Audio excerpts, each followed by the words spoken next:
వక్రతుండ మహాకాయ సూర్యకోటి సమప్రభా నిర్విఘ్నం కురు మే దేవా సర్వకార్యేషు సర్వదా. గురుబ్రహ్మా గురుర్విష్ణుః గురుర్దేవో మహేశ్వరః గురుః సాక్షాత్ పరబ్రహ్మ తస్మై శ్రీ గురవే నమః. చతుర్థ దత్తావతారులైన శ్రీ సద్గురు మాణిక్య ప్రభు మహారాజుల వారి చరితామృతము ప్రతిరోజు పారాయణ ప్రారంభించే ముందు శ్రీ మాణిక్య మానస పూజా స్తోత్రం పారాయణ చేసిన తరువాత ఆ రోజు పారాయణ ప్రారంభించవలెను. శ్రీ మాణిక్య ప్రభు చరితామృతము 21వ రోజు పారాయణం. మారుతి దేవాలయము మరియు చల్లా. ఒక సాధువు తలపై ఒక మారుతి మూర్తిని పెట్టుకుని 12 సంవత్సరములు తీర్థయాత్ర చేశారు. అలా యాత్ర చేస్తుండగా ప్రభువు యొక్క కీర్తి విని మాణిక్ నగర్కు వచ్చారు. అహోరాత్రులు ఆ మూర్తిని తలపై పెట్టుకుని ఉండేవారు. ఇక్కడికి రాగానే ఆ మూర్తి ఆయనకు బరువుగా అనిపించి ప్రభు ముందుకు వచ్చి ఇలా అన్నారు: మహారాజ్, ఈ మారుతికి మీ సన్నిధిలో ఉండాలనే కోరిక రాత్రి నాకు స్వప్నంలో కనిపించి చెప్పిన తరువాత ఇక్కడికి వచ్చాను. మీరు నా తలపై నుండి ఈ మూర్తిని దించి మీకు ఎక్కడ సరైన ప్రదేశం అనిపిస్తుందో ఆ ప్రదేశంలో ఈ విగ్రహాన్ని ప్రతిష్ఠ చేయండి. ఆయన వినతి ప్రకారం ప్రభు స్వహస్తాలతో ఆ మూర్తిని దించి ఆయనకు ముక్తి కలిగించారు. వాడాలో తులసి బృందావనం ఉన్న కట్టపై మొదట మూర్తి పెట్టబడింది. తరువాత దాదా మహారాజుల వారు గ్రామానికి పశ్చిమ దిక్కులో ఉన్నది చిన్న దేవాలయంలో మూర్తి స్థాపన చేయడం జరిగి తర్వాత సముద్ధరించారు. ఈ విధంగా చిన్న పెద్ద నిర్మాణాలు జరుపబడ్డాయి. సర్వేశ్వర్ మారుతి యొక్క పూజా వ్యవస్థ ఏర్పాటు చేయడం జరిగింది. ఈ మారుతికి మొదటి నుండి ఉగ్ర స్వభావం కలవారని ప్రసిద్ధి. ఈ అనుభవం ప్రజలకు కలుగసాగింది. పూజారి తప్పు పని చేస్తే అతనికి శిక్ష పడేది. అందువల్ల ఏ పూజారి ఉండలేకపోయారు. చివరికి ప్రభువు మారుతిని శాంతపరిచి అందరి భయాన్ని దూరం చేశారు. మెల్లమెల్లగా మాణిక్ నగర్ గ్రామం విస్తరించసాగింది. కళ్యాణ్కు చెందిన వారు కొందరు ఇక్కడే ఉండాలని వచ్చారు. హరినాథ్ ప్రసాద్ అనే కానోజీ బ్రాహ్మణుడు ప్రభు సేవ చేయడానికి ఇక్కడికి వచ్చి ఉండిపోయారు. చిన్నతనంలో ప్రభుతో అనేక ఆటలు ఆడి వారిని చూసి ఉండడం వల్ల, ప్రభు యొక్క అలౌకిక సామర్థ్యం తెలియడం వల్ల ప్రభువు తప్ప ఇతర దైవం లేదని ఆయన భావించేవారు. ప్రభువుపై ఆయనకు అమితమైన ప్రేమ ఉండేది. ఆయన కుటుంబం కూడా ఇక్కడే ఉండేది. భార్య గర్భవతి అవడం వల్ల ఇతర గ్రామాలలో ఉంచాలనే ఆలోచనతో గడవంతిలో స్థలం చూడటానికి వెళ్ళగానే ఇక్కడ భార్య ప్రసవించింది. తిరిగి వచ్చి చూడగానే ప్రభు మహారాజ్ ఆజ్ఞతో అన్ని ఏర్పాట్లు సరైన రీతిలో జరిగాయి. స్వయంగా ప్రభువే ఆయన ఇంటికి వెళ్ళారని అంటారు. తమ ప్రియమైన భక్తుల కొరకు ఎల్లప్పుడూ అభయహస్తం చూపించే ప్రభు తమను విస్మరించరని భక్తులకు నమ్మకం కలిగింది. విరజ మరియు గురుగంగా ఈ 2 చిన్న నదులు మాణిక్ నగర్కి పూర్వ దిశలో సంగమమయ్యాయి. ఈ స్థలం చాలా రమ్యంగా ఉంటుంది. 2 నదుల మధ్య భూమి సస్యశ్యామలంగా ఉండడం వల్ల ఈ భూమిలో ఇతర చెట్లతో పాటు మామిడి చెట్లు నాటడం వల్ల శోభ సంతరించుకుంటుందని భావించి ఆ కార్యక్రమానికి దాదా మహారాజుల వారు శ్రీకారం చుట్టారు. వాస్గి కల్లప్ప అనే వైశ్య శిష్యుడు సంగములో శంకరుని మందిరము కట్టించారు. గోసాయి బైరాగులకు సాధువులకు ఇక్కడ ఉండడానికి స్థలం ఇవ్వబడింది. ఈ భూమి సహజంగానే తపస్సు చేయడానికి అనుకూలంగా ఉండడం వల్ల చాలామంది తపస్సు చేసేవారు ఇక్కడ ఉండసాగారు. ఈ విధంగా అన్ని రకాల భక్తులకు జనులకు అనుకూలత ఉండడం వల్ల ఆకర్షణీయమైన స్థలంగా మాణిక్ నగర్ కనిపించసాగింది. ముసల్మాన్ భక్తుల కోసం నగరానికి ఉత్తర దిశలో కొండపై ఒక స్థలం చూపించి ప్రభు తన టోపీని ప్రసాదంగా ఇచ్చారు. దానిపై చల్లా అనగా పైకప్పు లేని కట్టడం నిర్మించబడింది. తనను భక్తితో ఆరాధించే ముస్లిం భక్తుల కోసం ప్రభు ఈ స్థలం నిర్మించారు. ప్రభువుని మహబూబ్ సుభానీగా భావించే ముస్లిం భక్తులు ఇప్పటికీ ఇక్కడికి వచ్చి ప్రభు ఉపాసన చేస్తారు. గ్రామాభివృద్ధి. మాణిక్ నగర్ ఇలా అన్ని విధాలుగా అభివృద్ధి చెందసాగింది. వ్యవహారాలలో ప్రభు ఖచ్చితంగా ఉండేవారు. ముగ్గురు సోదరులు ఒకే ఆలోచనతో మాణిక్ నగర్ అభివృద్ధి గురించి ఆలోచించేవారు. ఈ త్రిమూర్తులలో ప్రభు మహారాజ్ వద్ద పారమార్థిక శ్రేష్టత్వము ఉన్నా కూడా వ్యవహారిక దృష్టిలో మాత్రం మిగిలిన ఇద్దరి వ్యవహారాలు సామాన్య లోకులకు ఆమోదయోగ్యంగా ఉండేవి. వారు ప్రభుతో పాటు వారి అన్నతమ్ములను కూడా అంతే గౌరవించేవారు. వాళ్ళ మధ్య భేదభావం ఎవరూ చూపించేవారు కాదు. కారణం, ఈ ముగ్గురు పరస్పరం అత్యంత ప్రేమపూర్వక ఆదరణతో నడుచుకునేవారు.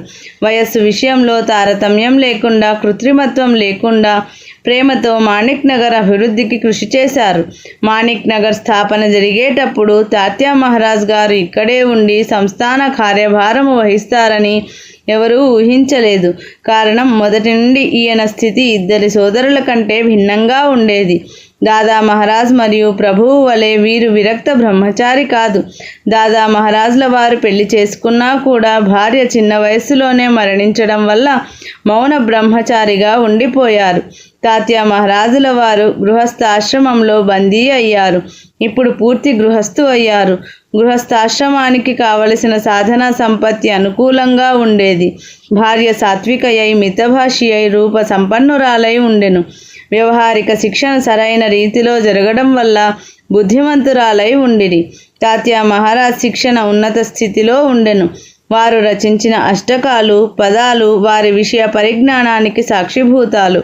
వ్యవహారానికి కావలసిన కుశల పరిజ్ఞానం వారి వద్ద అపరిమితంగా ఉండేది. నవాబుల దర్బారులో వీరి గౌరవం పెరగసాగింది మరియు అబాల వృద్ధులకు ఈయన ప్రీతి పాత్రులయ్యారు. ఈ విధమైన వైభవమును, సంపన్న స్థితిని వదిలి మాణిక్ నగర్ ఫకీరు దర్బారులో వచ్చి ఉంటారని ఎవరు ఊహించగలరు? కళ్యాణ్లో ఉండి మాణిక్ నగర్కి వస్తూ పోతూ ఇక్కడ వ్యవహారాలు నడిపిస్తారని అందరూ అనుకున్నారు. ఆయన ఉద్యోగానికి రాజీనామా ఇచ్చినా ఆ విషయం ఎవరితోనూ అనలేదు.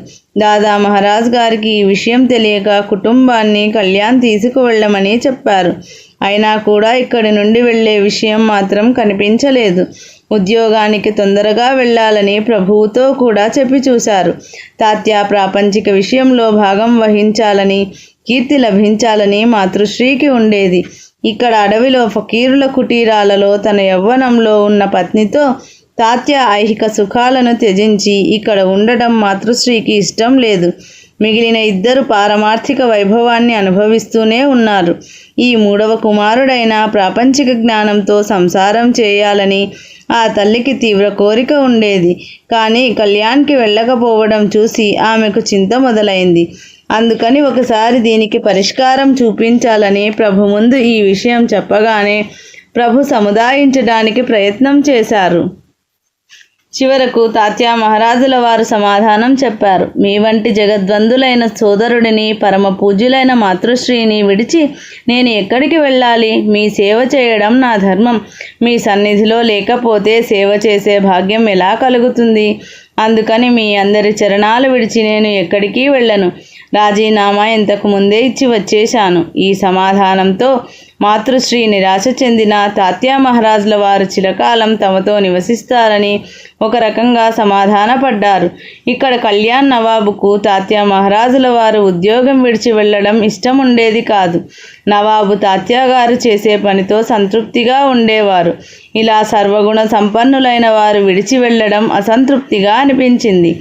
ఆయన రాజీనామా మంజూరు చేయకుండా పని ముగియగానే వెంటనే పనికి హాజరు కావాలని భావయుక్తంగా లేఖ రాసి ఉద్యోగానికి తిరిగి రప్పించడానికి ప్రయత్నం చేశారు. తన ప్రయత్నం ఫలించిందని తెలిసి తమ మనిషిని ఒకరిని పంపించారు.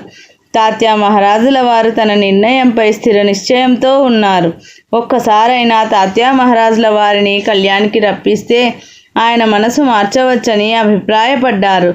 కానీ ఆ ప్రయత్నం ఫలించక లెక్కలు చూపించడానికి రావాలని తగాదా ప్రారంభించారు. ఈ విధంగా అన్ని ప్రయత్నాలు వ్యర్థమవడం వల్ల కోపంతో సర్కారు ఆజ్ఞ ప్రకారంగా తన వద్ద పనిచేసే అధికారులను పంపించి హుకుం జారీ చేశారు. దానిని ఎలా పరిష్కారం చేయాలో వ్యవహార జ్ఞానం కలిగిన తాత్యా మహారాజుకి తెలుసు కనుక ఆయన నవాబు యొక్క యుక్తి తెలుసుకుని ఆ ప్రయత్నాన్ని నిష్ఫలం చేశారు. ఈ విధంగా తాత్యా మహారాజ్ నివాసం మాణిక్ నగర్కు మారింది. తాత్యా మహారాజుల వారు మాణిక్ నగర్లోనే నివసించడం వల్ల పద్ధతి ప్రకారంగా విధులు జరిగి సంస్థానము దర్బారీ శోభ సంతరించుకుంది. ఆది భౌతికము, ఆది దైవికము మరియు ఆధ్యాత్మిక విషయ తాపాలు భక్తజనులకు లేకుండా చేసి వ్యవస్థాయుత పరిపాలన చేసే పని ఈ ముగ్గురు సోదరులు పంచుకున్నారు. ఆ సమయంలో అనేక రకాలైన వారు నిత్యం వచ్చేవారు. వారి అన్న పానీయాల వ్యవస్థ దాదా మహారాజుల వారే చూసేవారు.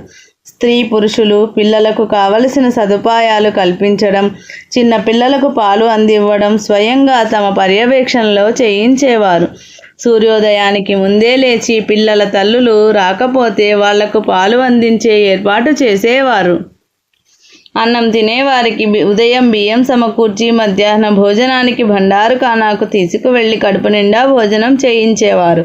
భోజనం చేయని వారికి కావలసిన సామాగ్రి ఇవ్వడం, ధోవతులు, పంచెలు, రుమాళ్ళు, గొంగళ్ళు, లంగోటీలు ఇలా ఎవరికి కావలసిన వస్త్రాలు వారికి ఇచ్చే ఏర్పాటు చేసేవారు. వచ్చిపోయే వాళ్లకు అన్న వస్త్ర స్థల సదుపాయాలు కలిగించడం అత్యంత శ్రద్ధతో చేయడం దాదా మహారాజుల వారికి నిత్యక్రమంగా ఉండేది. గోసాయిలు, బైరాగులు, ఫకీరులు, సాధు సన్యాసులు నిత్యం గుంపులుగా వచ్చేవారు. నిత్య దర్శనానికి వచ్చే వాళ్లకు కావలసిన వస్తువులనిచ్చేవారు. నగరంలోని సిపాయిలు, నౌకరుదారులపై తాత్యా మహారాజుల వారు పర్యవేక్షించేవారు. ఈయన చిన్నప్పటి నుండి రాజదర్బార్లో ఉండటం వల్ల పద్ధతి ప్రకారం సువ్యవస్థాయుత దర్బారు శోభ మరియు రాజ ఐశ్వర్యాలను ఇష్టపడేవారు. సంస్థానానికి దర్బారు క్రమం వీరే తయారు చేశారు.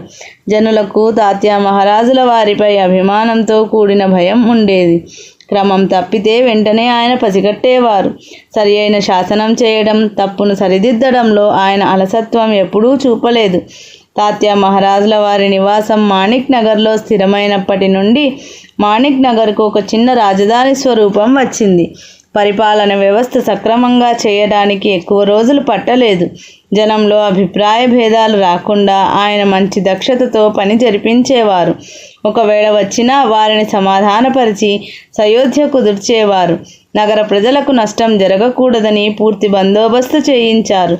నగరానికి పూర్వ పశ్చిమ దిక్కులలో ఎత్తైన కట్టడాలపై చౌకులు నిర్మించి కాపలాదారులను నియమించారు. ప్రభు యొక్క గుడారం వద్ద కాపలా నియమించబడింది. ద్వారపాలకునిగా పదం సింగ్ ఉండేవారని ఇంతకు ముందే రాయబడింది. పద్దులు రాసేవారిపై, సిపాయిలపై, పహారా కాసేవారిపై సరైన రీతిలో చూసి సంస్థానం యొక్క కార్యమును ఉత్తమ రీతిలో నిర్వహించేవారు. మాణిక్ నగర్లో వ్యవహారిక ఉపాధి విషయంలో ప్రభు మితంగానే ఉండేవారు. ఈ విషయంలో ఎప్పుడూ చింతించే అవసరం ఆ ఇద్దరు రానివ్వలేదు. వచ్చిపోయే వాళ్ళ విషయంలో, వారి అవసరాల విషయంలో దర్బార్లో ప్రభు నిశ్చింతగా ఉండేవారు. ఆర్తుల యొక్క దుఃఖ నివారణ చేయడం, జిజ్ఞాసువు యొక్క జ్ఞాన పిపాస తృప్తి చేయడం, అర్ధార్థి అయి వచ్చిన వారికి ద్రవ్యం ఇచ్చి సంతుష్టులను చేయడం లాంటి మహత్వపూర్వమైన పనులు ప్రభువు తీసుకున్నారు. ప్రభువు యొక్క కీర్తి పరిమళం సర్వత్రా వ్యాపించి వేల మంది నిత్యం దర్శనానికి వచ్చి సంతుష్టులై వెళ్ళేవారు. జనుల అంతరంగాన్ని తెలుసుకుని ప్రభు వాళ్ళ కోరికలను తీర్చడం ప్రతిరోజు జరిగేది. ప్రభు చరిత్ర కోరికలను తీర్చే అద్భుత కథలతో నిండి ఉంది. అన్ని కథల యొక్క సంగ్రహం ఇక్కడ వివరిస్తే పెద్ద గ్రంథమే అవుతుంది. అందుకని అత్యంత మహిమగల విషయాలు, సంఘటనలు మాత్రమే వివరించబడ్డాయి. ఒక ప్రదేశంలో ప్రభు స్థిరంగా ఉండటం వల్ల వారి వద్దకు అనేక మంది జనం రాసాగారు. కాశీ నుండి రామేశ్వరం వరకు ప్రభు యొక్క జయ జయకారాలు వినిపించసాగాయి. యాత్రికులు కావాలని ఇక్కడికి వచ్చి ప్రభు యొక్క దివ్య ప్రసాదం స్వీకరించి వెళ్ళేవారు. ప్రభు సర్వకాలాల్లో ఆత్మయందు నిమగ్నమై ఆత్మానందంలో మునిగిపోయేవారు. ఎప్పుడు స్వరూపం మారలేదు. భక్తుల యొక్క సంకటాలను తనపై వేసుకుని అందరినీ నిర్భయంగా ఉండమనేవారు. హిందూ, ముస్లిం, సిక్కు, లింగాయత్, జైను మొదలైన మతాల ధర్మాల ప్రజలు ప్రేమ భావంతో ప్రభు వద్దకు వచ్చేవారు. ప్రభు వద్ద తారతమ్య భేదాలు ఉండేవి కావు. వారు అందరినీ ప్రేమతో ఆకర్షించేవారు. శ్రేష్ఠ, బీద, శ్రీమంతుడు, సామాన్య ప్రజలు లేక అధికారులతో పాటు చిన్నపిల్లలను, వృద్ధులను సమాన ఆత్మీయ భావంతో, ప్రేమతో అందరినీ తన వైపు ఎలా ఆకర్షించుకున్నారో ముందు భాగంలో వివరించబడింది. ఇది శ్రీ మాణిక్య ప్రభు చరితామృతం 21వ రోజు పారాయణం సంపూర్ణం. మంగళాచరణము. శ్రీ మాణిక్య బిరుదావళి. శ్రీ భక్త కార్యకల్పద్రుమ గురు సార్వభౌమ శ్రీమద్ రాజాదిరాజ యోగి మహారాజ త్రిభువనానంద అద్వైత అభేద నిరంజన నిర్గుణ నిరాలంబ పరిపూర్ణ సదోదిత సకలమత స్థాపిత శ్రీ సద్గురు మాణిక్య ప్రభు మహారాజ్ కీ జై.